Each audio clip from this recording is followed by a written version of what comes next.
Well, it is a great joy for me to be here with Kim at Pacific Hot Tub Solutions. And Kim, you know, I love the concept of a spa. And then once people go, okay, I'm going to commit to it, I'm going to do this, can you go over the things that really we need to think about, like location, electricity, water supplies?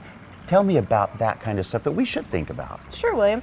So any hot tub you're going to want to put on a flat level surface. It needs to have a really solid base so that it doesn't obviously have your water level be crooked, but also to for the stability of the spa, just so it doesn't warp over time. So you want to make sure you have a flat level surface that sits on. And that probably means you don't want to just go out and put some gravel down. Correct. Somewhere just to get it, okay. Right, you need to build a deck or put it on a concrete slab or a patio of some type, as something that's going to be stable and stay put. And then you're going to need to determine your electrical source. So you need to either have 110 or 220. We have different models available.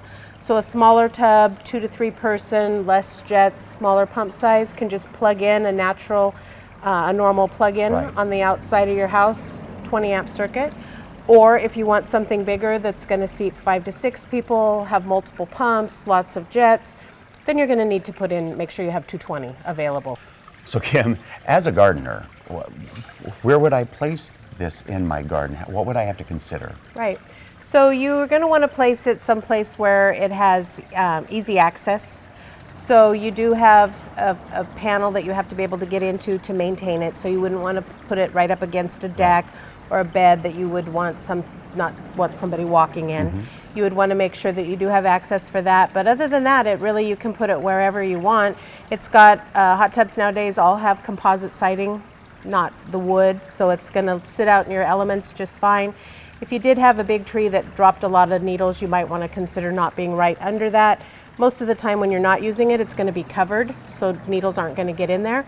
But when you're using it, if there happen to be a windstorm, needles are going to fall in there. So you might want to take that into consideration, or just be really attentive to that and get those out before you shut it down for the night. Perfect. So, yeah. And then too, now there used to be, like one pump in a spa, but that's changed for many reasons. So you might need the higher power for that. Right. A lot of times, older spas, you're going to see one pump, very minimal jets, more of just a soaking environment.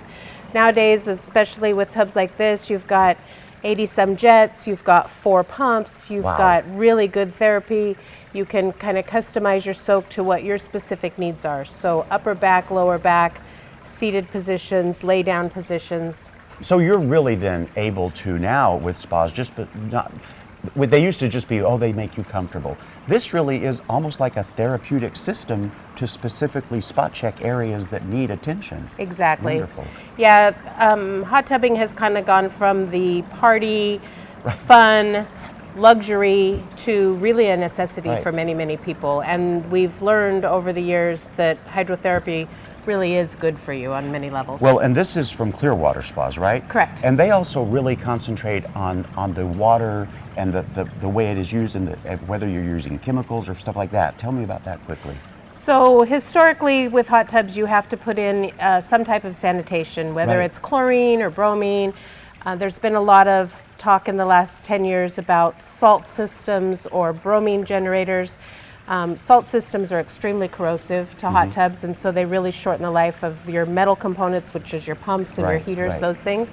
So Clearwater Spas has come out with a virtually chemical-free system. Really? Yeah, so a lot of people don't want to take in those chemicals dermally. They want to be sitting in crystal clean water and not having to worry bacteria, but they don't want to take in those chemicals. And so this is a system that is virtually chemical-free. You balance your water initially the first time, and then it's ions that are generated that kill the bacteria. Okay. You also then have a magnetic field that stabilizes your water. And then you have UV and ozone, which are in most tubs that again help kill the bacteria. So you've got multi-levels of systems going on in there that are killing that bacteria for you. This tub has been running for about 4 months here in our shop. We've had people come in, we offer wet testing to people if they want to come in and check out a spa. We've had people in this spa and we've put no chemicals in there whatsoever. So People that have owned tubs know that if you had a tub for 4 months and didn't do anything to it, it would not look like that. It would be more green, probably. Yes. Well, you know, I love all that information, but there's also, I want to go to another place in the showroom and see these, I call them giant, because they're so big you can actually swim in. So let's walk over there and chat about those, perfect. okay? All right, Kim. This, it looks like an actual, like a mini swimming pool. Tell me about it. So these are swim spas. These come anywhere from 13 feet to 19 feet. The 19 feet model actually has a swim spa and a hot tub in a separate component, so you have both built into one. They have swim jets that push out about 900 gallons a minute, depending on the different size of the tub.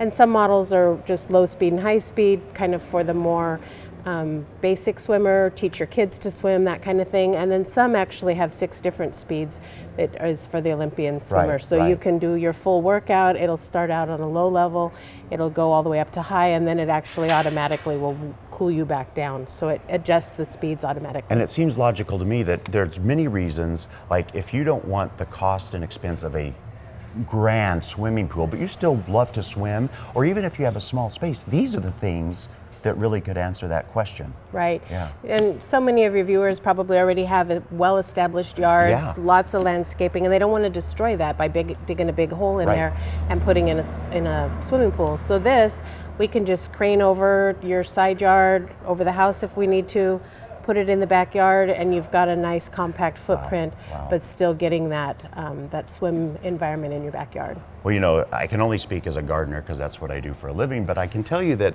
everybody generally wants to be healthy, and we want to relax and feel better in our lives. So this is a great idea on the whole level of what you can do to make your life better. So for more information, as always, we'll kick you over to their website. Come out, contact them, look at their showroom, experience things, and really decide which one you want to get for your own garden. Kim, thank you so much. Thanks, William.